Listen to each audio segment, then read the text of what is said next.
Dia yang berkuasa. Dia mau mengubah, mengganti ibadah, menginterrupt. Dia yang memiliki ibadah di menara doa. Saudaraku yang kekasih, kalau kita mau hidup bergaul terus menerus dengan Tuhan, bukan hanya sesaat, bukan hanya 1-2 jam atau 3-4 jam, tetapi menjadi suatu kebiasaan, menjadi suatu kecanduan bagi kita.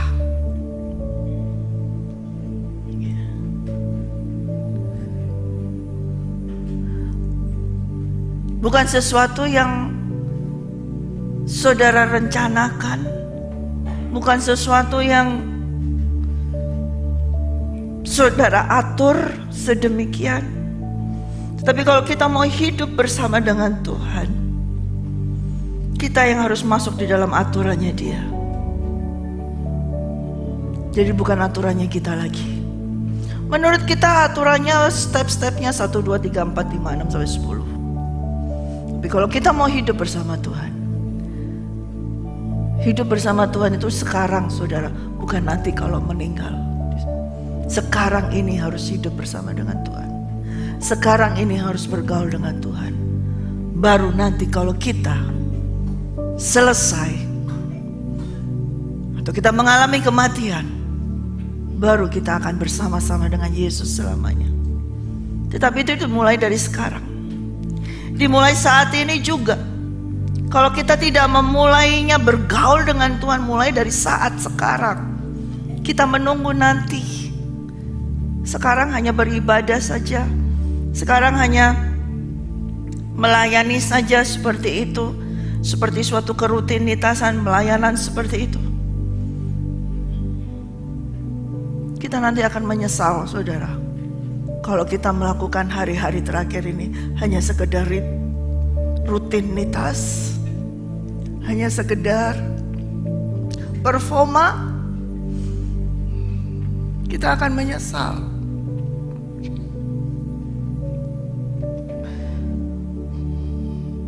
Tapi kita harus berjalan,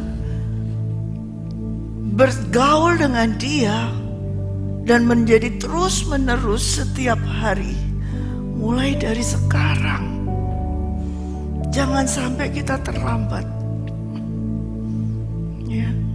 Dan Tuhan pun menghendaki pergaulan dengan kita itu sekarang, bukan nanti.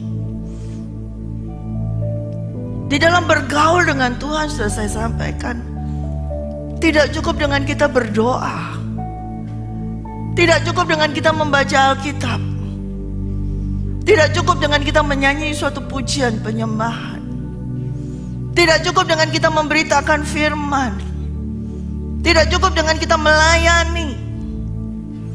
Bergaul dengan Tuhan itu semuanya, segalanya, segala-galanya.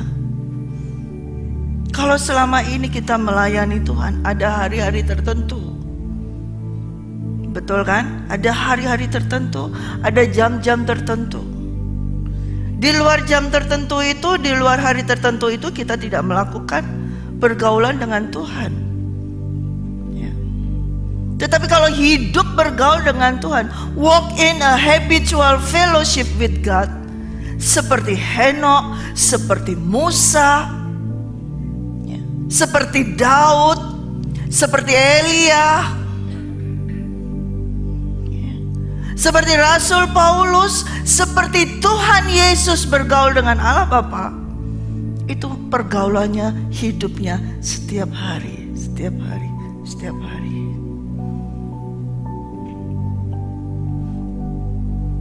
Sampai Henok dalam kurun waktu 300 tahun bergaul dengan Tuhan.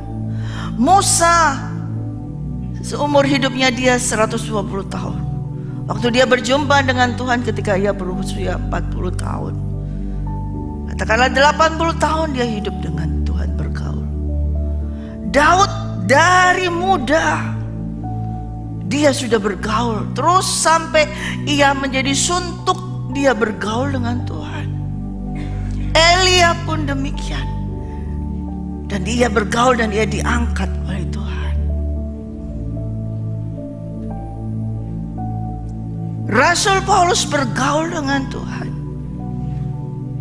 dan dia menyampaikan ketika dia bergaul dengan Tuhan, di dalam tubuh aku tidak tahu, di luar tubuh aku tidak tahu, ia diangkat ke surga tingkat 3.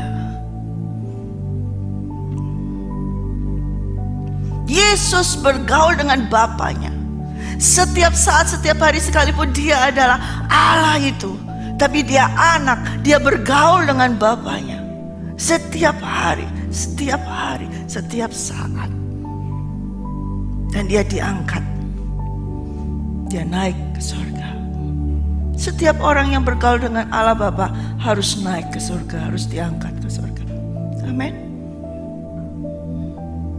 Kita bergaul saat ini di dunia ini, nanti kita akan diangkat. Amin. Tujuannya kita bergaul dengan Bapa di dunia ini supaya kita akan diangkat. Dan di sana diangkat, kita bergaul lagi, bertemu lagi dengan Bapa. Tujuannya di situ. Setiap orang yang bergaul dengan Bapa terus akan diangkat, diangkat, ya, dimiliki. Tujuannya dia mau bergaul dengan orang yang dia kasih, dia miliki. Ya. Dan dia adalah Tuhan yang cemburu. Kalau kita bergaul kepada yang lain lebih daripada pergaulan kita dengan Tuhan, apakah itu handphone, apakah itu medsos, apa saja, pekerjaan, pergaulan kita dengan hal-hal tersebut melebihi dari pergaulan kita dengan Tuhan, Tuhan akan menjadi cemburu. Tuhan cemburu. Dan kalau Tuhan cemburu, saya tidak tahu apa yang dia lakukannya. Ya, dia bisa murka, dia bisa marah. Tapi kalau dia cemburu, betul-betul dia adalah Tuhan yang cemburu. Saudara, kita harus mau apa? Bagaimana untuk bisa bergaul dengan Tuhan?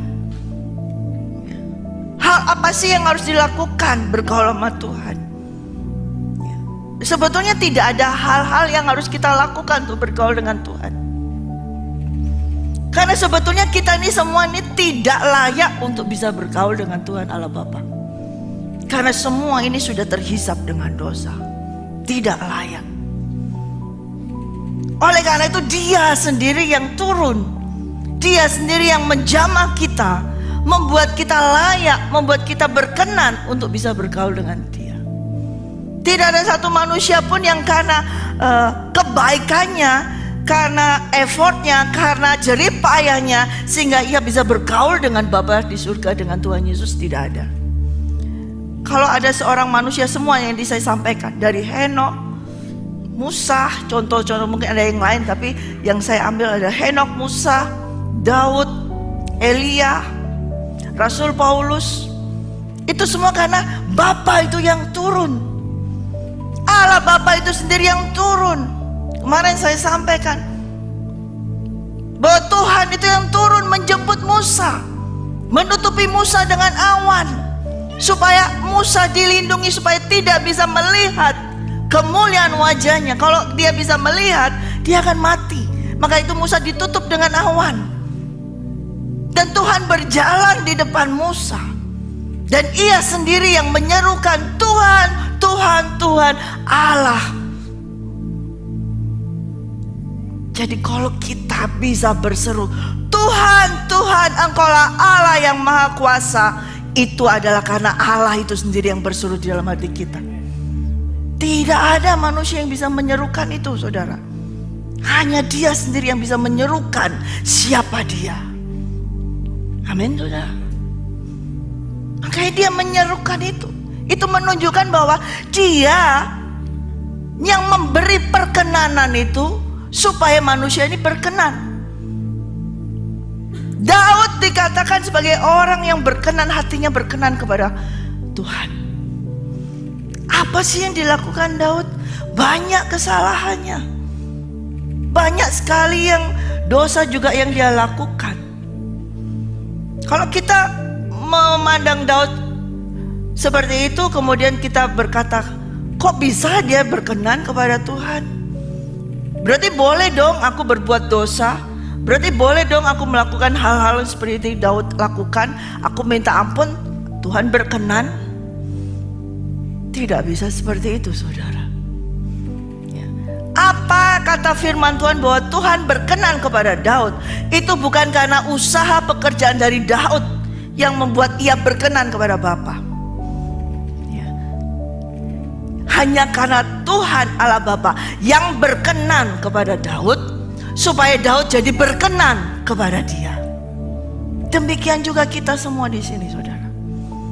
Jadi tidak ada usaha atau pekerjaan yang bisa kita lakukan supaya kita jadi berkenan. Nantinya kalau kita melakukan itu, kita jadi sombong. Kita akan merendahkan orang lain. Tapi yang benar adalah Tuhanlah yang berkenan kepada setiap kita, memperkenan kita supaya kita berkenan kepadanya. Jadi bukan karena kebaikan kita, bukan karena usaha kita, bukan karena kehebatan kita, bukan karena talenta kita. Talenta itu juga berasal dari Dia. Bukan karena apa-apa, tapi hanya karena perkenanan Dia. Karena Dia yang berkenan. Nah, ini kita harus terus bergaul. Yang kita lakukan bagaimana? Memberi diri. Hanya memberi diri. Tuhan, ini aku, supaya Engkau berkenan kepadaku, supaya aku berkenan kepadamu. Ini aku dengan segala kelemahan. Daud punya segala kelemahan, Musa punya segala kelemahannya, banyak kelemahannya. Sama, menunjukkan bahwa mereka itu semua adalah sama seperti kita. Kita adalah sama dengan mereka, manusia biasa. Elia juga punya kelemahan, punya ketakutan. Musa juga punya marah, sekalipun dikatakan orang yang lemah lembut, toh akhirnya dia sempat murka marah. Daud juga, Rasul Paulus juga, semua manusia sama seperti kita, ada kelemahannya. Justru itulah Tuhan berkata, kepada siapa aku mau memberikan kasih karuniaku, kepada dia aku berikan kasih karunia. Jadi bukan karena kehebatan kita. Jadi kalau kita bergaul, walk in habitual with fellowship with God, bukan kita menjadi nomor satu, bukan kita menjadi yang paling hebat daripada rekan-rekan kita, menjadi paling hebat daripada teman-teman sepelayanan atau saudara-saudara kekasih kita. Tetapi kita terus berjalan, bergaul terus dengan Tuhan. Karena apa? Karena Dia yang memperkenan kita bergaul dengan Dia. Coba kita buka di dalam Mazmur 25 ayat 14.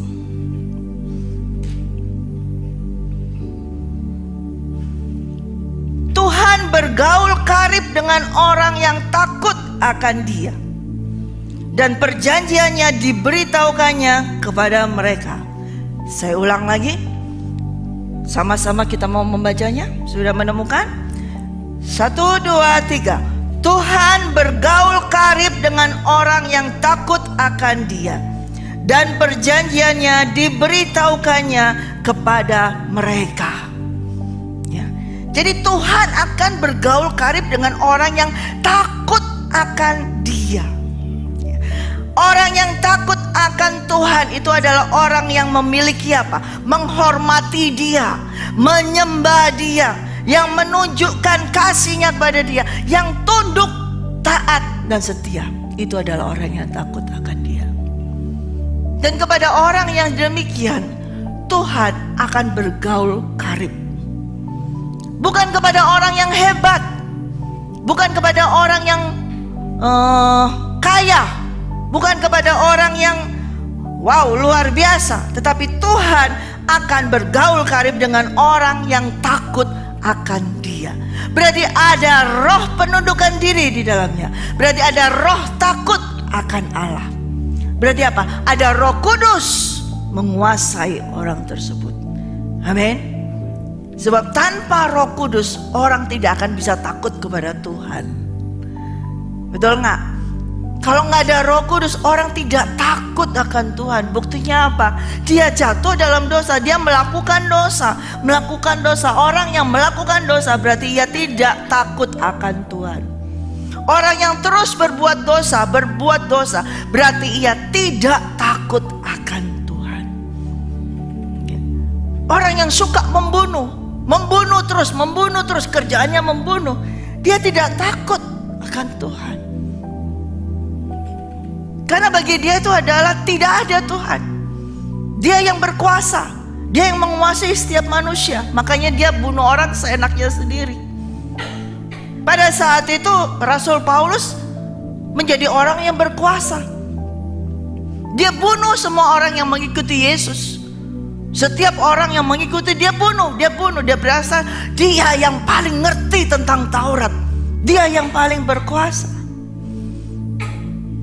Tapi sampai suatu saat orang yang merasa paling berkuasa ini, yang sombong kerohaniannya, yang merasa aku tahu semua tentang Taurat, dia guru Taurat semua, dia harus jatuh tersungkur hanya karena sinar yang begitu dahsyat, dan dia jatuh.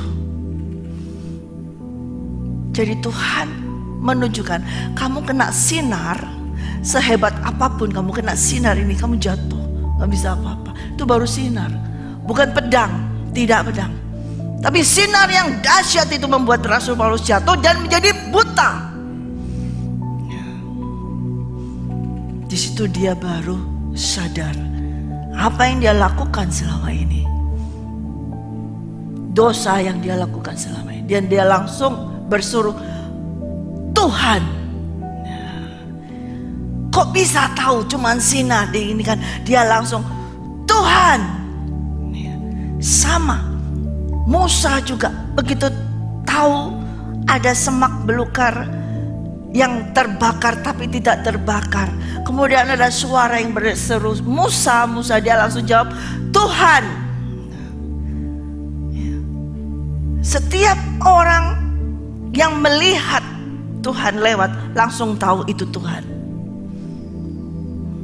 Elia langsung tersungkur, tahu itu Tuhan. Karena apa? Sudah dikasih di dalam setiap orang yang Tuhan mau lewati, yang Tuhan mau kasih karunia.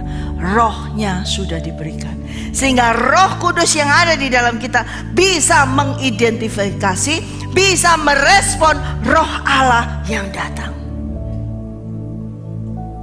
Dan kita menerima itu semua karena perkenanan Tuhan, bukan karena doanya kita, bukan karena puasa kita 100 hari, 40 hari, bukan kita doanya berjam-jam, bukan kita menghafal kitab suci semuanya ini, tidak. Tapi karena perkenanan Dia. Jujur kita tidak ada satu orang pun yang berkenan di sini, saudara. Di seluruh dunia, sehebat apapun pendeta itu, tidak berkenan. Tapi karena perkenanan Dia, sehingga kita semua ini jadi berkenan kepada Tuhan. Untuk apa? Berkenan untuk apa? Untuk berjalan bersama Dia. Berkenan untuk bergaul bersama Dia. Bukan berkenan supaya kita jadi tampil, bukan berkenan supaya kita mengerjakan pekerjaannya saja, tapi yang terutama Dia memperkenan kita supaya kita apa? Bergaul dengan Dia, berjalan dengan Dia, mengikuti langkahnya, melakukan pekerjaannya, dan semua karakternya Dia menjadi karakter kita, dan segala kebiasaan Dia menjadi kebiasaannya kita. Kita diperkenan untuk itu. Jadi setiap pribadi harus punya hubungan personal dengan Tuhan setiap hari terlebih dahulu. Walk in a habitual fellowship with God first before you serve the others. Sebelum kalian melayani Tuhan, sebelum kalian saling melayani dimanapun, kalian harus punya hubungan personal ini terlebih dahulu. Bila tidak, pelayananmu akan menjadi cacat celah, akan terus menjadi jatuh di batu sandungan bagi orang lain. Tetapi kalau kita setiap hari, setiap orang memiliki hubungan yang intim, bergaul, bukan hanya sekedar baca firman saya katakan, tapi terus bergaul, berjalan bersama dengan dia, maka ketika engkau melayani, tidak akan ada celah. Iblis tidak akan bisa lagi masuk dalam celah tersebut. Ya, pasti akan ada dampak di dalam pelayanan. Oleh karena itu kenapa banyak orang yang banyak yang sakit hati dengan hamba Tuhan, banyak yang kecewa dengan pendeta-pendeta, banyak yang kecewa dengan segala pelayan-pelayan Tuhan, banyak yang kecewa. Kenapa? Karena pelayan Tuhan tersebut, karena hamba Tuhan tersebut, pendeta-pendeta tersebut tidak memiliki hubungan intim personal dengan Tuhan terlebih dahulu dan terus menerus. Dia hanya dibaptis, kemudian dibaptis roh, kemudian kenal dengan pendetanya, oke, ikut pelayanan, ikut semuanya, hanya itu. Mungkin dia hanya hubungan intim dengan rekan-rekan. Nah, itu berbahaya sekali. Dan saudara, pada saat akhir zaman ini, Tuhan hanya bergaul karib dengan orang yang takut akan Dia. Kita mau Tuhan bergaul dengan kita. Namanya pergaulan itu dua arah, betul? Tidak bisa kita yang mau bergaul dengan Tuhan. Setiap dari kita kepingin bergaul dengan Tuhan, tapi Tuhan juga dikatakan Tuhan akan bergaul dengan orang yang takut akan Dia. Dia akan menyeleksi, Dia akan melihat siapa orang yang takut akan Dia. Disitulah dengan Dia itulah Tuhan akan bergaul. Dan kepada orang itulah akan diberitahukannya segala perjanjiannya. Hanya kepada orang yang takut akan Dia. Ya. Nah, itu harus ada dua orang ya yang saling bergaul. Kita mau dan Tuhan juga mau. Kita mau, kalau Tuhan tidak mau. Kenapa Tuhan nggak mau? Karena Tuhan melihat di dalam kita masih ada bukan yang dari Dia. Ketakutan kita bukan takut akan Tuhan. Ketakutan kita takut kalau kita nggak punya makan. Ketakutan kita takut kalau kita tidak punya teman. Ketakutan kita takut kalau kita tidak punya relasi. Di dalam kita ketakutan kita bukan takut akan Tuhan, tapi takut kalau dijauhin orang. Takut kalau tidak ada jemaat yang datang. Takut. Nah, itu bukan takut akan Tuhan. Dan Tuhan melihat.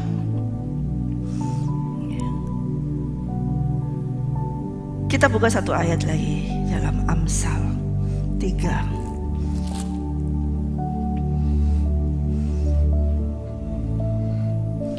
Ayat 32.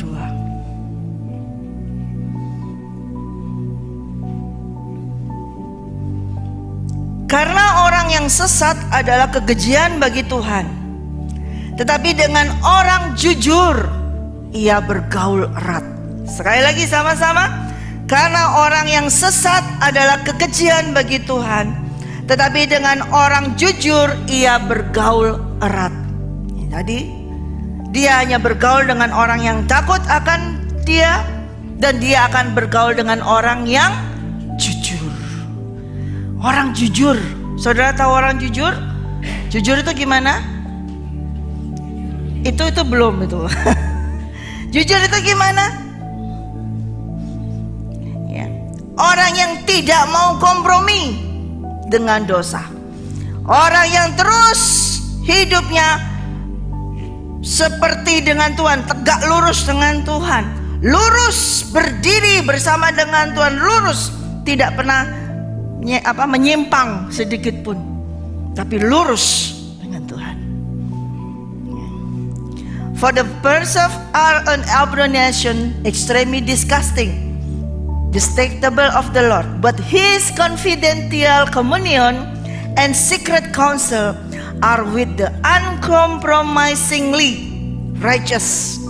those who are upright and in right standing with him. Jadi tidak ada kompromi.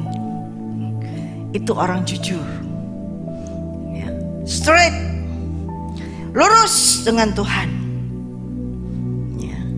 Segala rahasianya akan diberitahukannya kepada orang yang lurus, orang yang jujur. Tuhan akan memberitahukan semuanya.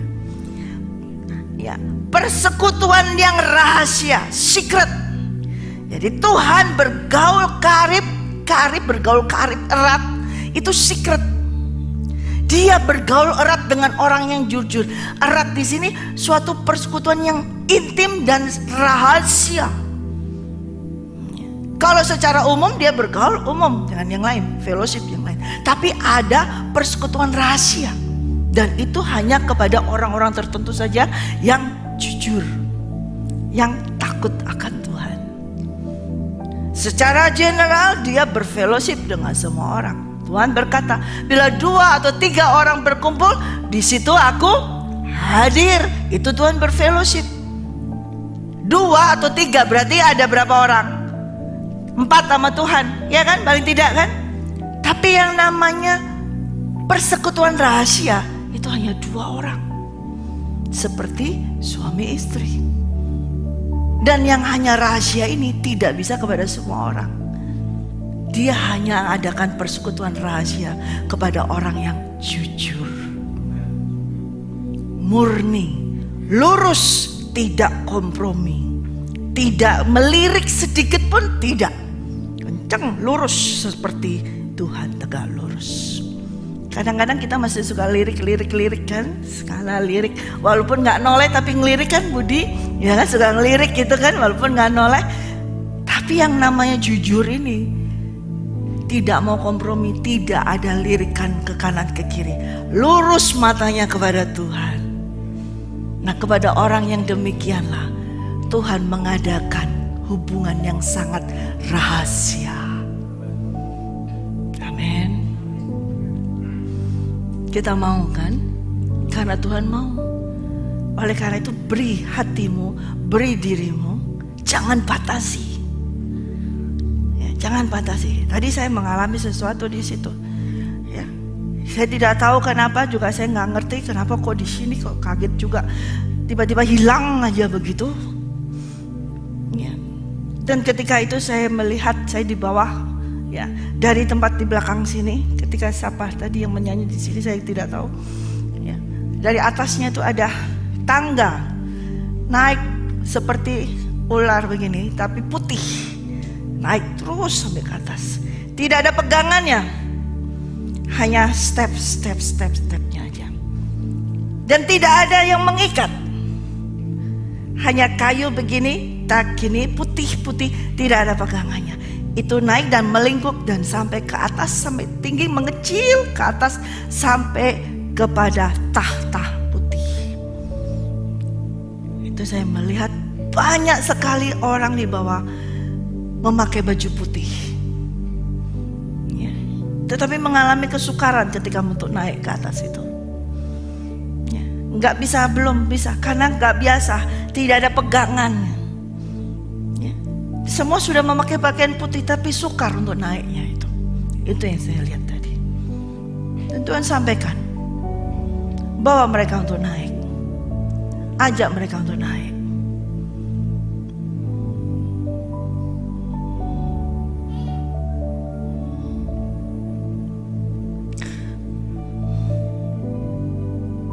Ketika kita mau menaik ke atas, saudara jangan melihat ke bawah. Kenapa orang-orang itu gak bisa naik ke atas? Karena mereka melihat ke bawah. Karena mereka melihat apa yang mereka tinggalkan. Mereka lihat semua ke bawah. Kalau kita mau naik ke atas, cukup naik ke atas, Dia nanti akan menarik kita ke atas. Oleh karena itu harus straight, harus jujur, harus pandangannya ini fokus satu titik, melihat Dia saja, Yesus Kristus saja yang harus kita lihat. Jangan lirik kanan kiri. Sekalipun tidak ada pegangan di tangga itu, sekalipun tidak ada rantai atau apapun, kalau engkau terus pandanganmu ke atas, Dialah yang akan menarik kamu untuk naik ke atas. Amin. Amin, saudara. Lihat Yesus, pandang Dia. Artinya kalau ngeliat Yesus, pandang Dia, bukan hanya kamu berpengharapan kepada Dia, tapi ikuti setiap langkahnya Dia, karakternya Dia, sifat-sifatnya Dia harus kita ikuti terus. Gaya hidupnya Dia harus kita ikuti terus. Nah, itu adalah orang yang jujur, yang tidak kompromi dengan hal-hal lain. Amin. Tuhan sangat ingin bergaul karib dengan kita semua. Amin. Itu kerinduannya. Sekarang, saudara. Tidak nanti kalau kita meninggalkan tubuh ini, tapi sekarang. Sekarang, saat ini juga, di dunia saat ini juga, sekarang ini juga, kita harus bergaul karib dengan Tuhan Yesus melalui Roh Kudus yang di dalam kita, supaya ketika nanti kita sudah sampai di tangga di atas nanti, kita selama-lamanya bersama dengan Yesus. Amin. Dan itu sangat indah. Dan itu sangat indah. Jangan lihat ke bawah. Jangan lihat lagi dunia. Sekalipun kita masih di dunia, jangan lihat dunia. Jangan lihat kemewahan dunia. Jangan lihat apapun yang menarik di dunia ini. Tapi arahkan matamu terus hanya memandang sinar itu, memandang Yesus itu. Dan Dialah yang akan menyinarimu. Amin. Haleluya. Glory be to God. Shana kararabasheta.